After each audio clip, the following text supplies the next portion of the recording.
बड़ी समस्या है यहाँ पलायन। पलायन सिर्फ गरीबों की समस्या नहीं है।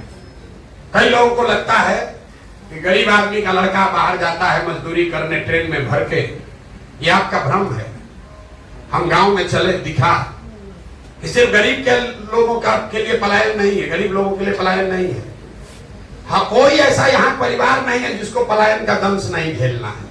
फर्क बस इतना ही है कि गरीब का बच्चा बाहर मजदूरी करने जा रहा है और आपका बच्चा बाहर पढ़ाई या नौकरी करने जा रहा है। जा सब रहे, किसी के बच्चे, किसी को परिवार को अपने बच्चे के साथ रहने का अवसर नहीं।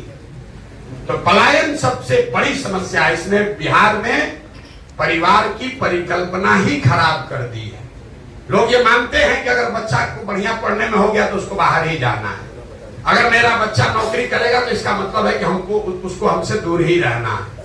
अगर कोई बीमार पड़ गया, इलाज कराना है तो बिहार से बाहर ही जाना है। तो पलायन बहुत बड़ी समस्या है। इसको कैसे निपटा जाए, इसको समझिए, क्योंकि सामान्यतः भाषणों में आप ये नहीं सुनते हो। बिहार में जो श्रम का पलायन है, लोगों का पलायन है, ये लोगों का पलायन इसलिए है कि यहां से बहुत बड़ी संख्या में बुद्धि और पूंजी का पलायन है।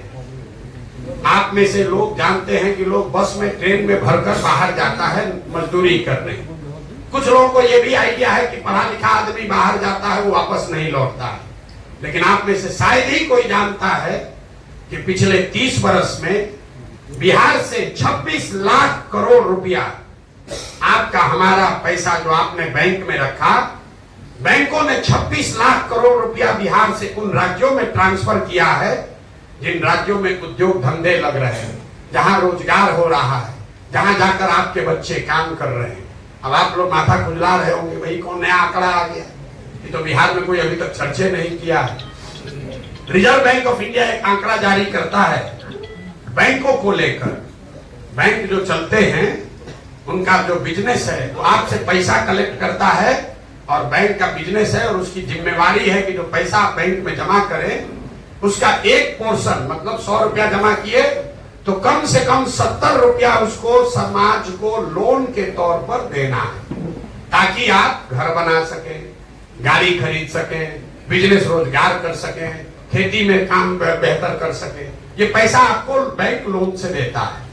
इस आंकड़े को कहते हैं CD ratio, credit deposit ratio. देश भर में आरबीआई हर 15 दिन पर यह आंकड़ा जारी करता है कि लोगों ने अपना पैसा कितना बैंक में जमा किया और बैंकों ने कितना पैसा ऋण के तौर पर समाज को वापस किया।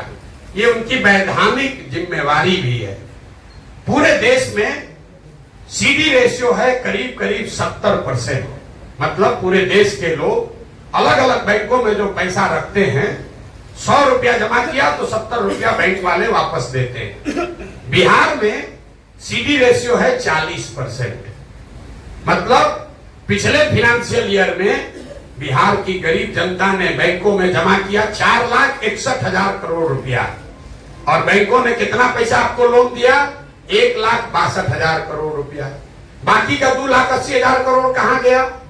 ये पैसा जमा हुआ बिहार में, लेकिन एसबीआई ने, एचडीएफसी ने, बैंक ऑफ इंडिया ने, इन बैंकों ने लोन दिया आंध्र प्रदेश में, तमिलनाडु में, गुजरात में, महाराष्ट्र में, केरल में। वहां पर सीडी रेशियो कितना है? 90, 95, 100। अगर आंध्रा में लोगों ने 100 रुपया जमा किया तो बैंकों ने 105 रुपया ऋण दिया। तो बिहार में पूंजी का इतना बड़ा पलायन है। आप जरा अंदाजा लगाइए, आप लोग सब लोग गाड़ी से आए हैं, अगर गाड़ी खरीदने के लिए बैंक से आपको लोन न मिले तो कितना आदमी कम गाड़ी खरीदेगा? आधा आदमी का मोटरसाइकिल और गाड़ी नहीं खरीदाएगा। लेकिन अगर पैसा आपको मिल रहा है तो आप गाड़ी खरीद लिए, उसका ईएमआई भर रहे हैं। अगर ये पैसा मिलता तो आप कितना, समझिए, ज्यादा लोग घर बना रहे होते, कितने लोग नया उद्योग धंधा कर रहे होते। तो जन सुराज की सोच है। और ऐसा नहीं है कि बैंकों की मनमानी है।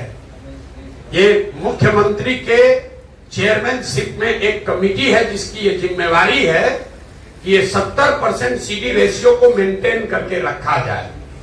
लेकिन जैसे बिहार में शिक्षक मुख्यमंत्री का बात नहीं सुन रहा है, दरोगा और सीओ वीडियो नहीं सुन रहा, वैसे बैंक वाला भी नहीं सुन रहा है। ये वजह है कि बिहार में पूंजी की, कैपिटल की बहुत स्कार्सिटी है। आप यहाँ पैसे वाले हैं, आपको नोएडा में घर खरीदना है, वहां बैठे बैठे लोन मिल जाएगा। लेकिन भभुआ में 2 तल्ला घर बनाना है तो लोन लेने के लिए बैंक में 10 को चक्कर लगाइएगा, 20,000 घूस दीजिएगा, तब आपको लोन मिलेगा। ये दुर्दशा जन सुराज की, और इस पर कोई चर्चा समाज में आपने नहीं सुनी होगी। आप यहाँ क्या, मैं आप दावे पे से कह रहा हूँ, यहाँ के फिनांस मिनिस्टर को बुलाइए और उससे पूछिए कि सीडी रेशियो क्या है, तो कहेगा ये क्या होता है। कोई पत्रकार से पूछिए, उसको मालूम ही नहीं है। ये 26 लाख करोड़ रुपया, इतना बिहार सरकार का 1990 से पिछले साल तक का बजट जोड़िएगा, वो भी 26 लाख करोड़ नहीं है।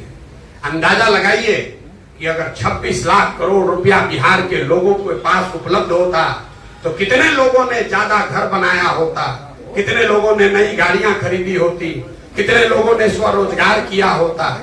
उसने लड़के ने पूछा कि युवा आपको वोट क्यों दे।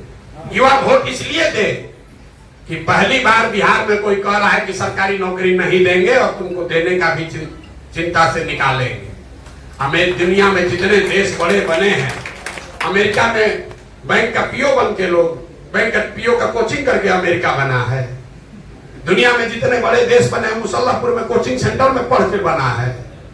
जो देश आगे बढ़े हैं वो कोचिंग सेंटर करके या बैंक में या रेलवे में या सेना में भर्ती होकर नहीं बना है।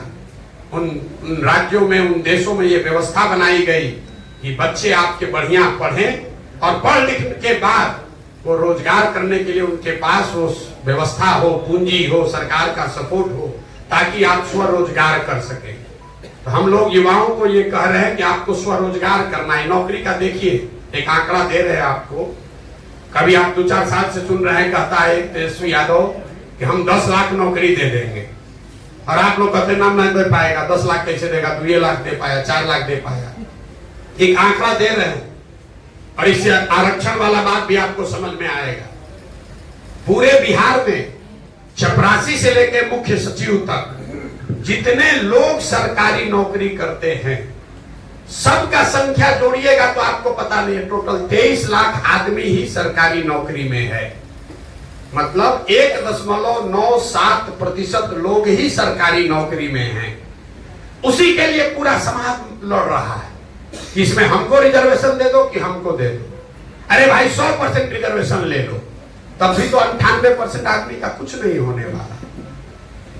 1.97% लोग ही सरकारी नौकरी करते हैं, और उसी में सारे समाज को उलझा के रख दिया।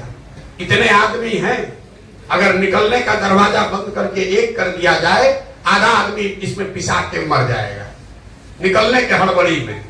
तो 10 को नौकरी है और 1,000 बेचारा बच्चा उसको पाने के लिए लड़ रहा है। खेत बेचकर मुसल्लापुर में अपना कोचिंग कर रहा है, कोचिंग माफिया को जाके पैसा दे रहा, सोच रहा है कि हम इसमें पार हो जाएंगे। कैसे पार होइएगा? तो जन सुराज की सोच है कि ये सरकारी नौकरियों की जो मृग मरीचिका है, इससे युवाओं को निकाला जाए, आपको स्वरोजगार के लिए प्रेरित किया जाए, आपको बढ़िया पढ़ाई हो, आपको पूंजी हो, ताकि आप कुछ न कुछ रोजी रोजगार कर सके। हम तो सरकारी नौकरी नहीं करते, हमारा जीवन नहीं चल रहा है। यहाँ बैठा हुआ बहुत आदमी सरकारी नौकरी नहीं करता है, उसका जीवन नहीं चल रहा है। लेकिन लोगों के बच्चों के दिमाग में बैठा दिया गया है। 12वीं में लड़का गया नहीं कि बस सरकारी नौकरी का तैयारी शुरू कीजिए। सरकारी नौकरी अगर मिलता है कोई दिक्कत नहीं है, लेकिन सरकारी नौकरियों के भरोसे 13 करोड़ बिहार के लोगों के प्रॉस्पेरिटी का प्लान नहीं बनाया जा सकता है। तो जन सुराज की सोच ये है कि 15 साल से कम उम्र के जो बच्चे हैं, उनको इतनी बेहतर शिक्षा दी जाए कि वो आगे चलकर समाज और व्यवस्था पर बोझ न बने। सबसे पहले जरूरी है, क्योंकि सबके पास, राज्यों के पास भी संसाधन लिमिट है। ये 15 साल से कम उम्र का बच्चा अगर पढ़कर अपने पैर पर इंडिपेंडेंट हो गया तो उसको 5 किलो अनाज नहीं चाहिए, उसको 400 रुपया पेंशन नहीं चाहिए, उसको इंदिरा आवास नहीं चाहिए, वो अपने पैर पर खड़ा हो गया। तो दुनिया में जितने डेवलपमेंटल इकोनॉमिस्ट हैं वो बता रहे हैं, अमृत सेन को पढ़िए, आपको वो बताएंगे कि सबसे पहले जरूरी है कि जो प्राइमरी एजुकेशन है, 15 साल से कम उम्र के बच्चों का सबसे पहला हक होना चाहिए समाज के रिसोर्स पर। क्योंकि वो काबिल बन जाएगा तो समाज पर, व्यवस्था पर बोझ नहीं बनेगा।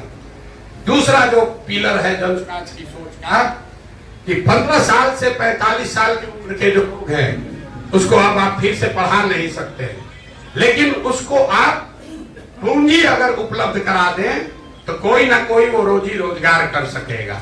आप पूंजी की महत्ता को समझिए। आपको एक उदाहरण देकर बताते हैं। मान लीजिए कि आपको बाल काटने आता है, किसी एक व्यक्ति को बाल काटने आता है, वो सोच रहा है कि हम सैलून यहाँ खोले भभुआ में तो हमको घर परिवार चलाने के लिए 10-20 हजार रुपया मिलने लगेगा। उसने बड़ी मेहनत करके 20-25 हजार रुपया बचाया, सैलून खोलने गया तो पता चला 1 लाख रुपया लगेगा। अगर बैंक से उसको 80 हजार रुपया लोन मिल जाए तो सैलून खोल लेगा, 4-5 आदमी को रोजगार देगा, अपना परिवार भी चलाएगा। नमस्ते हमारे प्रिय दर्शकों, आप सबका हमारे चैनल में बहुत बहुत स्वागत है। आप लोग ऐसा ही हमारे साथ प्यार बनाए रखें और चैनल को ज़्यादा से ज़्यादा शेयर करें, लाइक करें, सपोर्ट करें, जिससे मुझे मोटिवेशन मिले और आप लोगों के लिए ऐसा ही रेगुलर वीडियो डेली आते रहेगा। इसलिए आप हमारे चैनल को सब्सक्राइब करें। जय हिंद।